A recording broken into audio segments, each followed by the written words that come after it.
Lelizwe lethu is built on lies, amanga on top of amanye amanga on top of amanye anama-layers. Understand ukuthi kwadlalwa ngathi they used us, nami ngayuzeka. Sanibonani, ngiye ngizwe kuthiwa the truth shall set you free. So lalela mntomnyama, ngizophazamisa umsebenzi because abantu need to know the truth ukuthi they used us.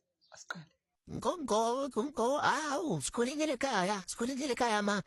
Igama lami uThemba, ngenza iseve, mama, seve yami kumele ngibhale like out, ngibangani. Nto 7 people. Alright, mom. Iy'ngane zona zingadli la ekhaya, iy'ngane. Children.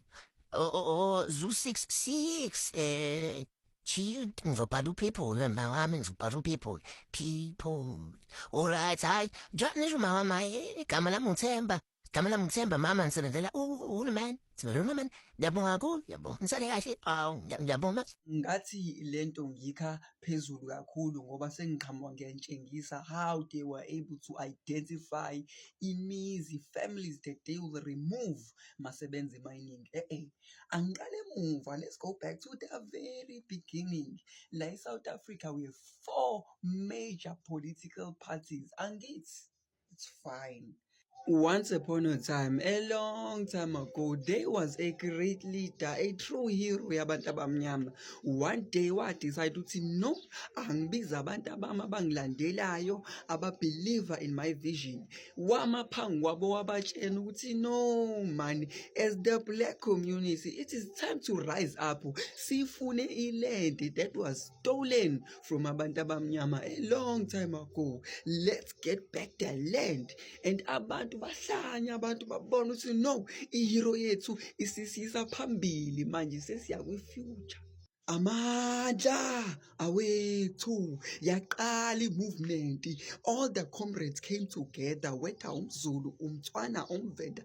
Everyone rallied around this great leader because ibithi let's get back the land expropriation without compensation. Suddenly, a very rare mineral was discovered in South Africa, and igama layo lithium. Yini lithium? We talked about this. Yabona battery, lento phakathi kwi-battery that gives energy to the battery to power imoto, to power everything.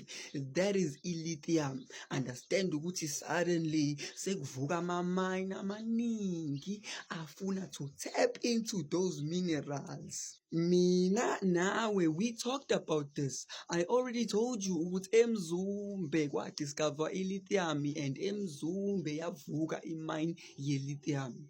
I told you ukuthi eLamonti kune-lithium ediscoverwe khona, eMobeni kune-lithium ediscoverwe khona, naseClearwater kune-lithium ediscoverwe khona.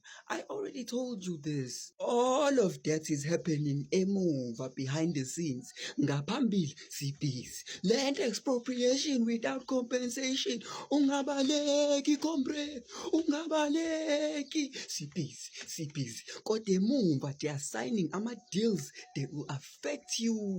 Finally, after years of waiting, ngomhla ka-23 January 2025, our great leader, umuholi wethu, the hero yasemphakathini, uPresident Cyril Ramaphosa, decided to create the Expropriation Act number 13 of 2024.